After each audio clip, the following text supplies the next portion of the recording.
आज के प्रसार भारती के 91 एफएम ट्रांसमीटर्स 18 राज्य और 2 केंद्र शासित प्रदेशों के उद्घाटन समारोह में मैं आदरणीय प्रधानमंत्री जी का स्वागत करता हूं और अब मैं निवेदन करता हूं कि हमारे सूचना और प्रसारण मंत्री श्री अनुराग सिंह ठाकुर जो कि लेह से जुड़े हुए हैं वो स्वागत भाषण दें। भारत के यशस्वी प्रधानमंत्री और दुनिया के सर्वाधिक लोकप्रिय नेता आदरणीय प्रधानमंत्री नरेंद्र मोदी जी,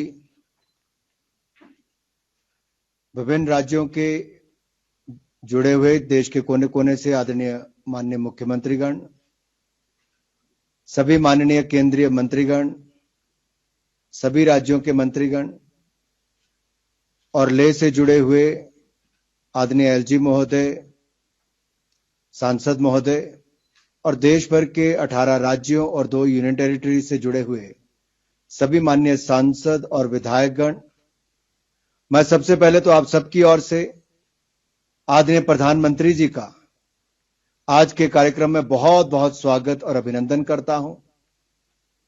ये ऐतिहासिक पल हम सबके लिए है कि एक साथ एक नहीं 91 एफएम ट्रांसमीटर्स का उद्घाटन लोकन आदरणीय प्रधानमंत्री जी के कर कमलों से होने जा रहा है। आदरणीय प्रधानमंत्री जी ने अपने कीमती समय इस उद्घाटन के लिए दिया है, मैं आपका बहुत बहुत आभार प्रकट करता हूं। ये 2 यूनियन टेरिटरीज और 18 राज्यों के कोने कोने तक 2 करोड़ से ज्यादा लोगों तक एफएम की कवरेज को बढ़ावा देगा और उन तक सरकार की उपलब्धियों, नीतियों को, हमारे किसानों के कार्यक्रमों को, मनोरंजन के कार्यक्रमों को, खेल की गतिविधियों को, उद्योग को और बाकी सब जानकारियों को पहुंचाने का एक बहुत बड़ा माध्यम भी होगा। 100 वॉट के इन ट्रांसमीटर्स के माध्यम से हर ट्रांसमीटर लगभग 12 से 15 किलोमीटर का एरिया कवर करता है और हजारों वर्ग किलोमीटर इससे कवर होगा।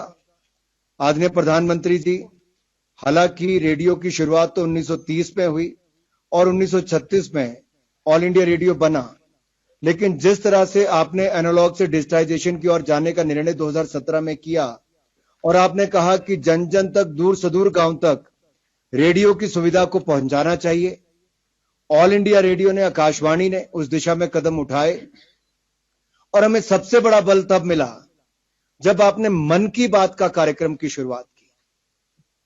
अक्टूबर 2014 में विजयदशमी के दिन जब आपने इसकी शुरुआत की, उसी पहले कार्यक्रम से देश के लोगों ने इंतजार किया अगले महीने के रविवार का कि कब उसको सुनेंगे।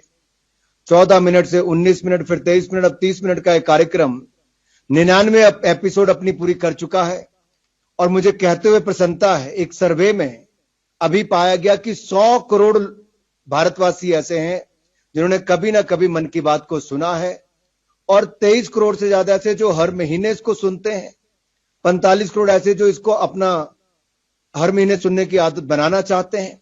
और सबसे बड़ी बात मेरे लिए यह है कि भारत की बहुत बड़ी तादाद में युवा आबादी 62% के लगभग मन की बात को सुनते हैं।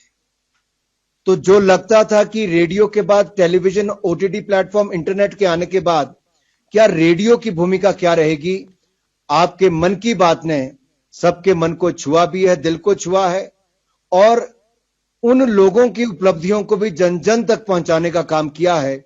मैं भारत की जनता की ओर से और अपने विभाग की ओर से आपका बहुत बहुत आभार प्रकट करता हूं कि आपने आकाशवाणी को इसका माध्यम चुना। आज भारत का सबसे बड़ा नेटवर्क एफएम का आकाशवाणी बना है।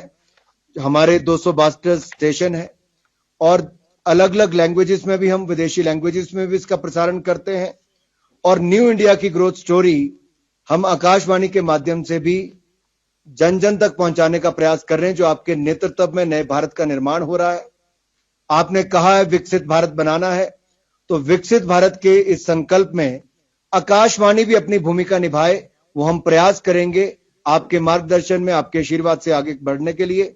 और अमृत काल से स्वर्णिम काल की इस यात्रा में हम चाहेंगे आकाशवाणी भी कुछ भूमिका निभाए।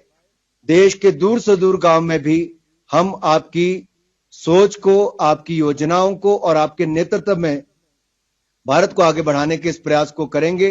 आप जुड़े हैं, आपने आशीर्वाद दिया। मैं सभी की ओर से, मुख्यमंत्री की ओर से, एलजी साहब की ओर से, सांसदों की ओर से और केंद्रीय मंत्री, इन सब की ओर से और भारत की जनता की ओर से एक बार फिर आपका बहुत बहुत धन्यवाद करता हूं, आभार प्रकट करता हूं। जय भारत, जय हिंद। धन्यवाद माननीय मंत्री महोदय। अब मैं आपकी अनुमति से निवेदन करता हूं कि एक प्रसार भारती में बनाई हुई शॉर्ट फिल्म उसको दिखाया जाए।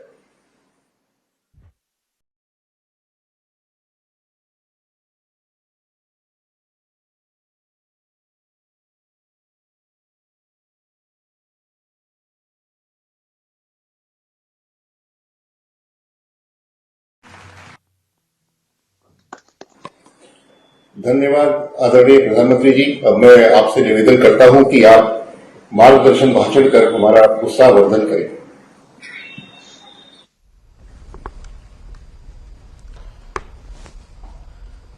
नमस्कार जी। कार्यक्रम में उपस्थित केंद्रीय मंत्रिमंडल के मेरे सहयोगीगण, विभिन्न राज्यों के माननीय मुख्यमंत्री साथी, सांसदगण, विधायकगण, अन्य महानुभाव, देवी और सज्जनों, आज के इस कार्यक्रम में पद्म सम्मान पाने वाले अनेक व्यक्तित्व भी हमारे साथ जुड़े हुए हैं। मैं उनका भी आदरपूर्वक स्वागत करता हूं, अभिनंदन करता हूं। आज ऑल इंडिया रेडियो की एफएम सर्विस का एक्सपांशन ऑल इंडिया एफएम बनने की दिशा में एक बड़ा और महत्वपूर्ण कदम है। ऑल इंडिया रेडियो के 91 एफएम ट्रांसमीटर्स की ये शुरुआत देश के 85 जिलों के 2 करोड़ लोगों के लिए उपहार की तरह है। एक तरह से इस आयोजन में भारत की विविधता और अलग अलग रंगों की एक झलक भी है। जिन जिलों को कवर किया जा रहा है उसमें एस्पिरेशनल डिस्ट्रिक्ट्स, एस्पिरेशनल ब्लॉक्स, उनको भी सविशेष इसका लाभ मिल रहा है। मैं ऑल इंडिया रेडियो को इस उपलब्धि के लिए बहुत बहुत बधाई देता हूं। इसका काफी लाभ हमारे नॉर्थ ईस्ट के भाई बहनों को होगा, युवा मित्रों को होगा।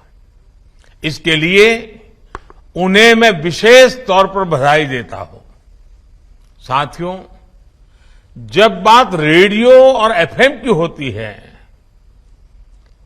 तो हम जिस पीढ़ी के लोग हैं, हम सबका रिश्ता एक भावुक श्रोता का भी है।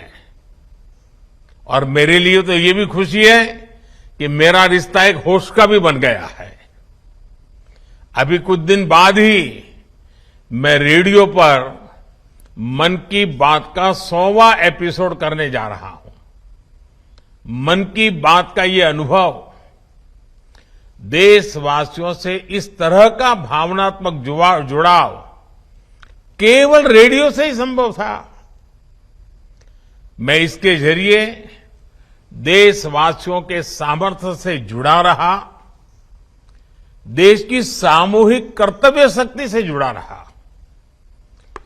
स्वच्छ भारत अभियान हो, बेटी बचाओ बेटी पढ़ाओ हो, या हर घर तिरंगा अभियान हो, मन की बात ने इन अभियानों को जन आंदोलन बना दिया।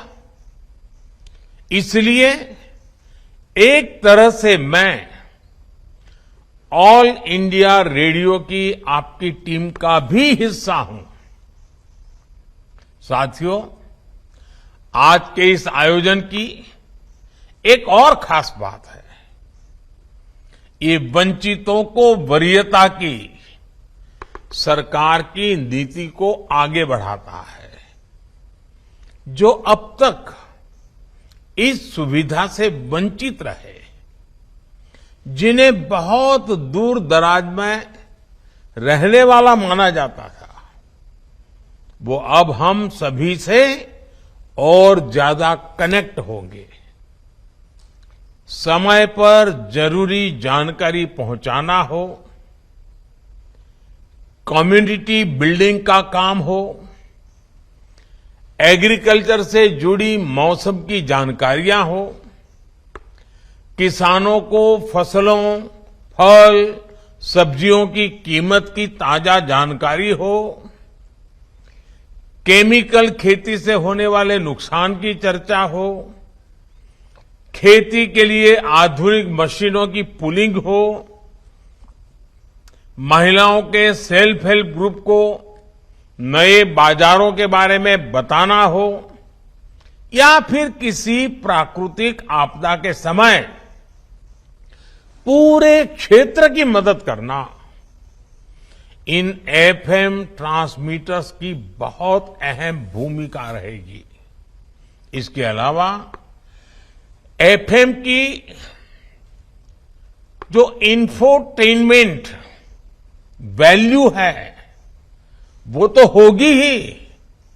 साथियों, हमारी सरकार निरंतर इसी तरह टेक्नोलॉजी के लोकतांत्रिकरण, डेमोक्रेटाइजेशन, इसके लिए काम कर रही है। भारत अपने सामर्थ्य का पूरा इस्तेमाल कर पाए, इसके लिए जरूरी है कि किसी भी भारतीय के पास अवसरों की कमी न हो।